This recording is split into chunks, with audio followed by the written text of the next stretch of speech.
Hallelujah, hallelujah, hallelujah. Naparito si San Juan, saksi kay Jesus na ilaw, upang ihanda ang bayan. Hallelujah, hallelujah, hallelujah.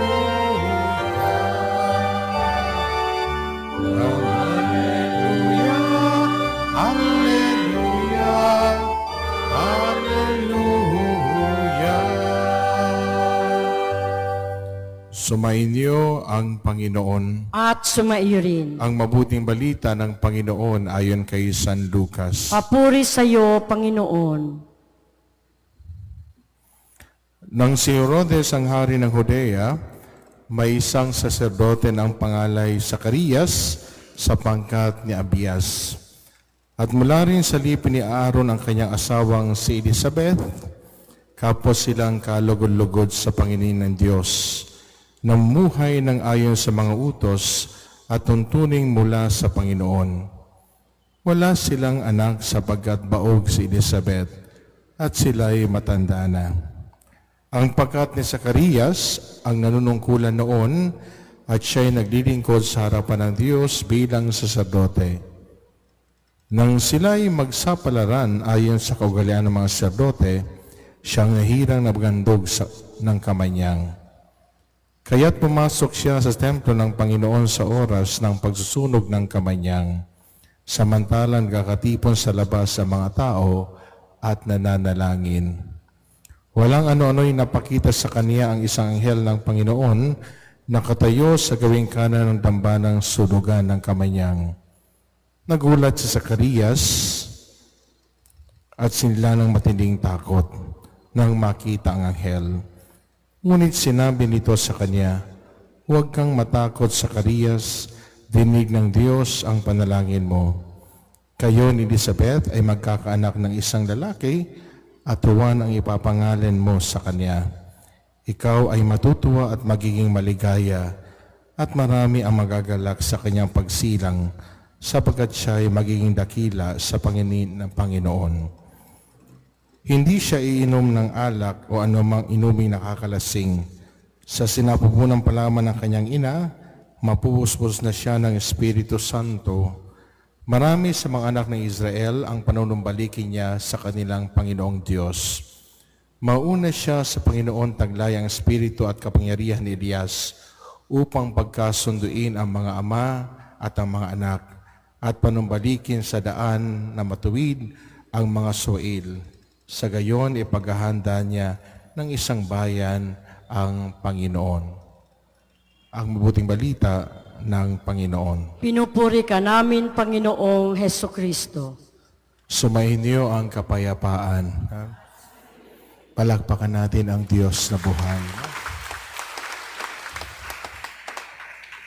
Harapin ang katabi, sabihin mo, matanda ka na. Sabihin nyo,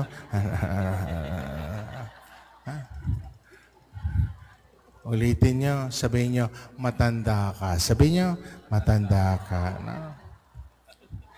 Alam niyo yung unang pagbasa, yung mga matanda nag-react, no? Alam niyo sa unang pagbasa, binanggit dito yung paano tinawag si Jeremias. Sabi ni Jeremias, ako ay bata. Pero ngayon, nasa harapan ko, mga matatanda. Kung si Jeremias ay bata at siya'y sumunod sa Diyos, ano pa kaya ang mga matatanda? Amen? Amen. O sabihin niyo sa katabi niyo, sumunod tayo kay Lord. Sabihin niyo, sumunod tayo kay Lord. No?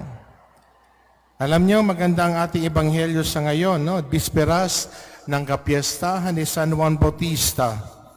At ano yung mga binabanggit dito sa ating ebanghelyo?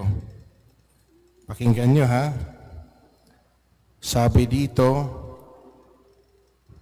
si Zacarias at Elizabeth, silang dalawa ay kalugod-lugod sa paningin ng Diyos. O harapin ang katabi. Sabihin mo, mukhang hindi ka kalugod-lugod. No, no, no. Diba? Si Erica, tuwang-tuwa. Oh, no. Ang teacher namin, tuwang-tuwa. Chichismis siguro ako nito. Nag-misa si Father doon kung anong pinagsasabi. Maganda makita natin si Elizabeth at si Zacarias ay kalugod-lugod sa paningin ng Diyos. Anong ibig sabihin nito? Namumuhay ayon sa mga utos at tuntunin mula sa Panginoon. Tayo ba namumuhay ayon sa tuntunin at utos ng Panginoon? Yes or no? Di ko sure. Di ko sure, no? Kung minsan, oo. Kung minsan, hindi. Paarte-arte pa ito, mga sometimes, no? Pero yun ang totoo. At dahil dito, mayroon silang pagsubok na pinagdaanan, wala silang anak. Imagine, sumusunod sa Diyos. Kalugod-lugod sa paningin ng Diyos. Tapos, walang anak. Siguro, pinagchichismisan sila ng mga tao. Yan. Babanal-banal pero walang anak. Hindi binigyan ng Diyos ng anak, no? Siguro pinagchichismisan ito si Elizabeth at si Zacarias. Napakalapit sa simbahan. Ang mabait pero walang anak. Bakit kaya?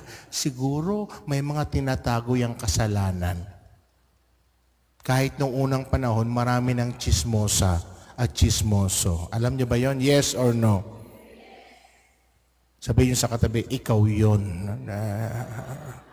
Mga chismoso at chismosa. No? Pero kita niyo anong ginawa ng Panginoon. Siguro pinagchichismisan si Elizabeth at Zacarias, pero hindi sila lumalaban. Sabi ng Lord, bahala na po kayo sa amin. Nagtitiwala po kami. Kung yan po ang gusto niyo, okay lang. Merong magandang balita. Nagpakita ang anghel. No? Alam niyo, yung pagpapakita ng anghel ay ang kahulugan nito may dalang mabuting balita. At magkakaanak daw si Zacarias at Elizabeth sa kabila na sila ay tinatawag na baog at sa kabila ng kanilang katandaan. Ano ang kahulugan nito? Una-una sa lahat, magtiwala tayo sa Diyos. Kahit ano ang pagsubok na pinagdadaanan, magtiwala kay Lord. Huwag bibitiw kay Lord. Amen? Uy, kayo dyan, sumagot kayo, ha? Sumagot kayo. Sabi nyo, Amen. Magtiwala kay Lord. Pangalawa, pag nagtitiwala kay Lord, ang kanyang pamumuhay ay patotoo sa iba na ang Diyos ay buhay. Di ba? Maging patotoo ang ating pamumuhay araw-araw sa pagtitiwala kay Lord. Natutuwa ako dito sa inyo, di ba? Pagpapuri sa Diyos, palakpak kayo ng palakpak. Ha? Mga palakpak kayo, pero nakasimangot kayo. Papuri. Hindi ko lang alam kung napilitan lang kayo pumalakpak. Hindi mo lang kayo masaya. Di ba? Papuri nga masaya. Di ba? Yung iba siya tulog. Papuri. Di ba yung sana yung ano yung nasa puso, yun ang pinapakita. Diba? Kung ano ang laman ng puso, yun ang ipinapakita. Amen? Hindi pwede. Iba yung nakikita, iba yung nararamdaman. Dapat tugma yun, tugma. Tugma. Kayong hamon, maging patotoo. Patotoo tayo ng Diyos ay buhay. At alam niyo, tama, bisperas ngayon, no? Ng kapiyasan ni St. John the Baptist, no? Nung nakita si Juan Bautista, maraming tao nag-aakala na, wow, baka ito na yung sinugo nila, ito na yung padala. No? Pero nakakatawa si Juan Bautista, hindi siya pilingero. Alam niya na hindi siya yung Mesiyas. Tinanggap niya yon. Di ba? Ibig sabihin, nandoon sa kanyang puso yung kapakumbabaan. Di ba? Magandang halimbawa yun, no? Halimbawa, nilapitan ka, uy, mukhang ikaw yung nakita ko na ang galing-galing. Sasabihin mo, di ba? Oo, ako yun. Di ba? Yung iba mapagpanggap, ano? Pero si Juan Bautista, hindi yan nagpanggap, no? Hindi siya pilingero. Talagang tinanggap. Sabi niya, alam ko yung papel ko. Ang papel ko ay ihanda ang daraanan ng Panginoon. At sometimes sinabi ng Bautista, hindi ako, siya yon. Tinuro niya, siya yon. Doon kayo sumunod sa Kanya. Pagdasal natin sa misang ito, naway mayakap natin yung kapakumbabaan na angkin at ipinagkaloob ng Diyos kay Juan Bautista. Sa kanyang kapakumbabaan, nakilala si Jesus. No? Maganda yun, no? Siguro sa ating mga kapakumbabaan, sa ating mga pamumuhay, sa ating mga pagiging mabait sa kapwa, no? Sa ating mga pagiging madasalin, pagiging aktibo ng simbahan, sana dito makikita at lalong makilala si Jesus. Amen. Kanyang umaga naglakad ako sinubukan kong lakarin galing doon sa Bloomingtreet ba yan? Bloomingtreet papunta dito, no? Malayo, no? Tapos may nakasalob akong babae. Bigla lumapit siya sa akin, nagtitinda ng palamig. Nag-bless siya. Sabi niya, Father, follower mo ako.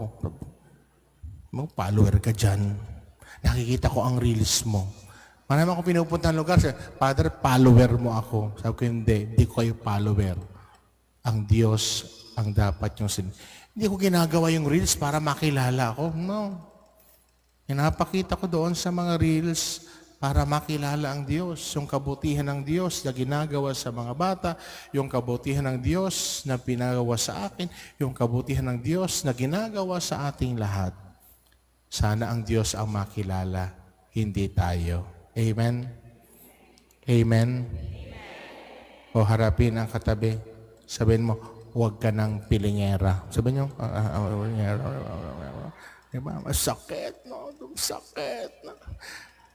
Pero yun ang ipagdasal natin, no? Kaya diba sa parokya, sabay-sabay kasama nyo ang mga pare, mahalin natin ang Diyos. Yung mga pare, kasama nyo na nagmamahal sa Diyos. No? Alam ko mapagmahal kayo sa mga pare, pero unahin ang Diyos. At kasama ng pare, mahalin natin ang Diyos. Iyon ang patotoo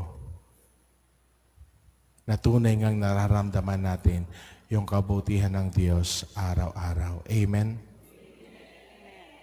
O harapin ang katabi, sabihin mo, kahit matanda ka na, pinili ka ni Lord. Sabi niyo, sabi niyo siguro, si Father talaga pinagdidiinan ang matanda, no? Pinag-iinitan ng parang ito yung mga matatanda, no? Alam niyo, ang nanay ko, 80 years old yung nanay ko. Ha? 94? O sige, pahabaan tayo, na? Sa'yo 94. Yung auntie ko, 96. O sige, banat, di ba? mga Pilipino gano, nanay ko. Sa akin po 94. O sige, auntie ko 96. Sige, dagdagan mo. Ha? Sige, kapitbahay mo ilang taon? 98. Nakilala ko 105. O sige, kakatawa tayo, no? Alam niyo, pag nakikita ko, naalala ko yung nanay ko. Yung nanay ko, yung batian namin, pag, siyempre, matanda na, no? Parang nanay ko malakas pa, lakad ng lakad, no? Pag tumatawag siya, Sasabihin, nalulungkot naman ako. Sabi ko, mama, huwag kang mag-inarte, pangit ka. Sabi niya, kung pangit ako, mas pangit ka. Tawa kami ng tawa ng nanay ko. No? Yan ang aming biruan. Yan ang aming biruan. No? Alam nyo, sana talaga, no? Magmahalan tayo lahat, no? Magmahalan at sa pagmamahal na yon, lalo makikilala ang Diyos na unang nagmahal sa atin at sinusuklaan din natin ng pagmamahal. Amen? Sana walang pataasan, walang payabangan. Isa lamang ang gagawin natin, magmahalan tayo. Amen? Sabihin sa katabi niyo, magmahalan tayo. Yung mga plastic, ha? Mga plastic, ha? Totoo yun, di ba? Ang sarap. Totoo. Kami magkakapatid, ha? Sinasabi ko sa inyo, 4 kami magkakapatid, magkakaiba kami ng ugali. Wala namang magkakapatid pareha sa ugali. Ako, yung kuya ko pare, ako pare din. Yung pangatlo kong kapatid, babae, abogada, pang-4, nurse, no? Pag kami nag-uusap at medyo may tumataas na ang boses, sabi ko, hops, hops, hops, hops, hops. Magmahalan tayo, magkakapatid lang tayo, medyo umiinit na ang ulo, good night muna, bukas ulit tayo mag-usap, no? No? Pagsumikapan natin, ha? Bawat pamilya magmahalan. Amen? Amen. Bawat komunidad magmahalan. Amen? Kayo mga choir, magmahalan. Amen? Ngayon, lakas ng boses yung kanina, hindi kayo kumakanta, ha? So, magmahalan, no? Ang ganda, no? Ang sarap siguro na maglingkod, na alam niyo yung kasama mo, mahal mo. At yung pagmamahalan naman, di nangangahulugan na walang pagkukulang ang bawat isa. May pagkukulang.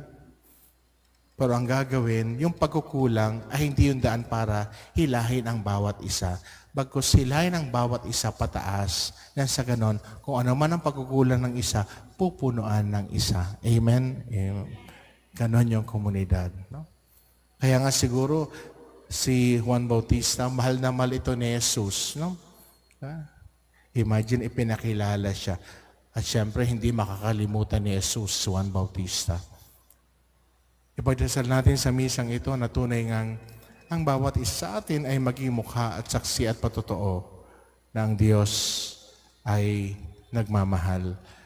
Maging saksi, buhay at patotoo at makilala ang Diyos na unang nagmahal sa atin at patuloy tayong minamahal. Amen? Amen.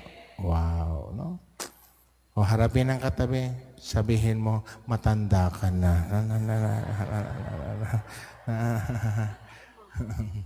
Okay lang yun, di ba?